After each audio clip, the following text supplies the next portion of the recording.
दोस्तों, अब परिस्थितियां कुछ ऐसी बन रही हैं कि तुर्की हमेशा हमेशा के लिए पाकिस्तान से भी ज़्यादा बर्बाद हो सकता है। दरअसल तुर्की ने भारत से पंगा तो ज़रूर ले लिया, लेकिन वह इसका अंदाज़ा लगाना भूल गए कि तुर्की में जो बिरयानी बनती है, उसमें इस्तेमाल होने वाले चावल और मसाले तक को भारत ही उन्हें भेजता है। लेकिन खबर निकल कर आ रही है कि इंडियन ट्रेडर अब फुल एक्शन मोड में आ चुके हैं और तुर्की से ना ही कोई सामान खरीदने के लिए तैयार है और ना ही तुर्की को कोई सामान बेचना चाहते हैं। इसलिए खबर निकल कर आ रही है कि अब खासकर तुर्की अपने पसंदीदा भोजन बिरयानी तक के लिए तरस सकता है, क्योंकि मसाले और बासमती चावल का एक बड़े लेवल पर एक्सपोर्ट तुर्की को किया जाता है। लेकिन बढ़ते विवाद के बीच जिस तरीके से भारत का व्यापार उनके साथ कम हो रहा है, ऐसे में तुर्की तक भारत का चावल नहीं पहुंच पाएगा, बल्कि यही चावल तुर्की के बजाय अब कुछ यूरोपीय देशों में भेजा जाएगा, क्योंकि यूरोप के कुछ देशों में राइस एक्सपोर्ट बढ़ाने के लिए भारत ने रास्ता साफ कर दिया है। आइए इस पूरी डेवलपमेंट को इस वीडियो में समझने के साथ साथ इस बात को भी समझने की कोशिश करते हैं कि आखिरकार भारत और तुर्की का तनाव किस लेवल पर पहुंच गया है।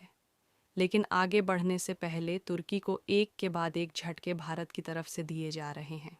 उसके लिए वीडियो को एक लाइक करके चैनल को सब्सक्राइब ज़रूर कर लीजिए, क्योंकि यह आपके लिए तो 1 सेकंड का काम है, लेकिन इससे हमारी काफ़ी बड़ी मदद होती है। दरअसल अब भारत की तरफ से तुर्की के खिलाफ कार्यवाही करने के बाद तुर्की के साथ कुछ ऐसा हो रहा है कि यह इस तरीके से फंसते जा रहे हैं कि शायद अगर तुर्की को पहले से पता होता तो वह भारत से पंगा लेने की हिमाकत कभी ना करता, फिर चाहे पाकिस्तान के साथ उसकी दोस्ती रहती या फिर टूट ही क्यों ना जाती। क्योंकि देखा जाए तो जहां हाल ही में भारत ने तुर्की की एविएशन कंपनी को ग्राउंड हैंडलिंग का काम करने से अपने 9 एयरपोर्ट से भगाने के बाद वहां पर भारतीय कंपनियों को एस्टैब्लिश किया, तो वहीं अब तुर्की के पसंदीदा भोजन पर सवाल उठने लगा है,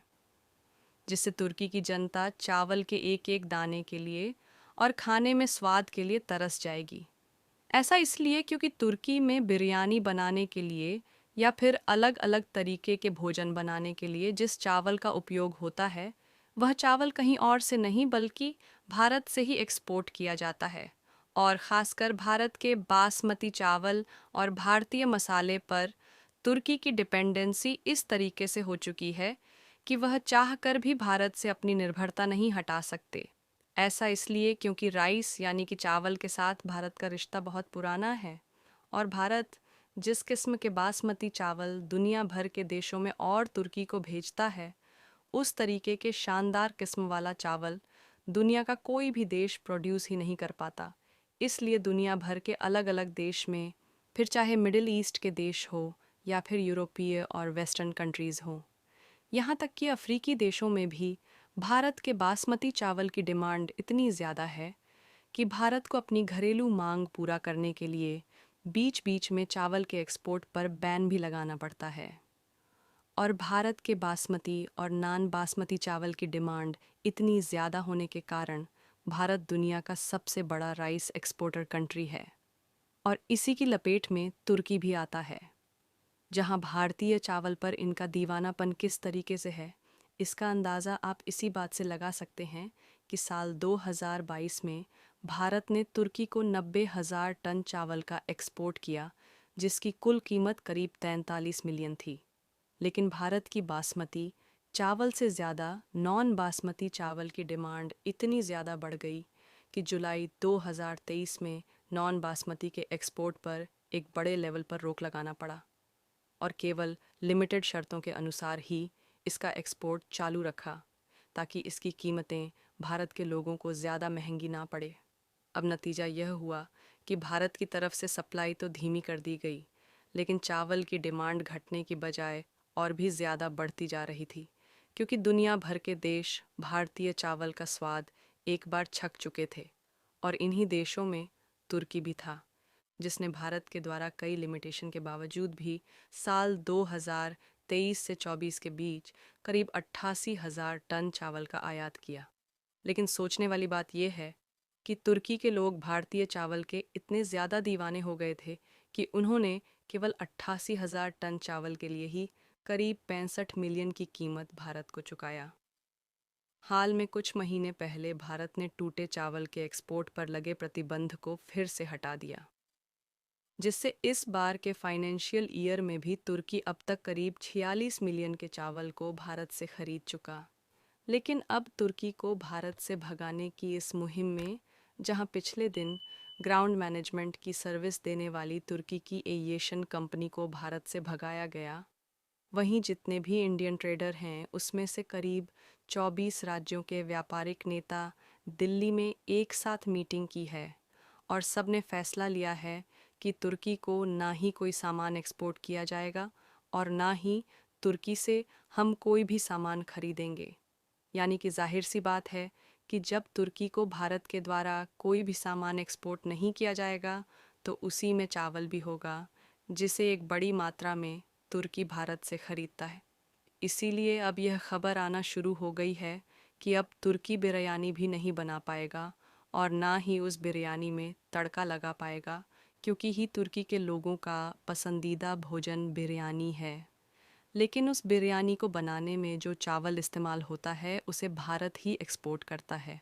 यहाँ तक कि भारत तुर्की को मसाले भी भेजता है जिसका इस्तेमाल बिरयानी बनाने में किया जाता है।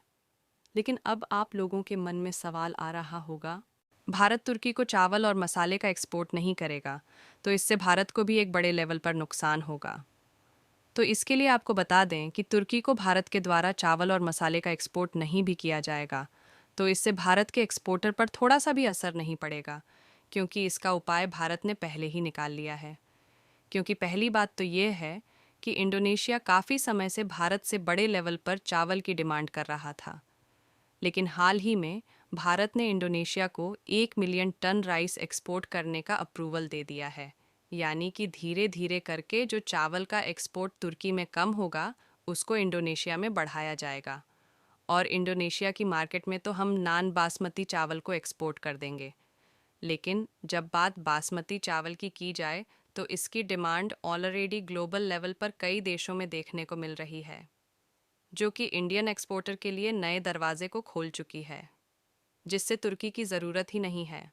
ऐसे में भारत ने भी ग्लोबल मार्केट में डिमांड और मौके को भांपते हुए यूरोपीय देशों में चावल एक्सपोर्ट करने के तौर तरीकों को और भी ज़्यादा आसान कर दिया है, जिससे अब यूरोपीय देशों में भी पहले से ज़्यादा राइस का एक्सपोर्ट किया जाएगा। और इंडियन मसाले की डिमांड तो अभी ही इतनी ज़्यादा है कि भारत खुद पूरी नहीं कर पाता। तो जाहिर सी बात है कि तुर्की में भारत से मसाले एक्सपोर्ट किए जाएं या ना किए जाएं,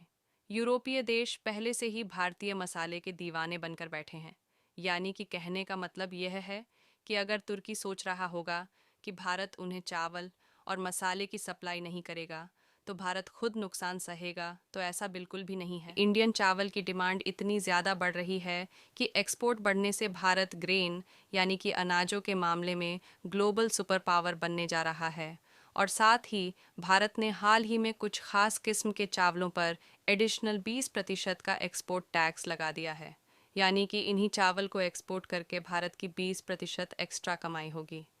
फिलहाल आपका इसके बारे में क्या सोचना है? क्या यूरोपीय देशों का और इंडोनेशिया का मार्केट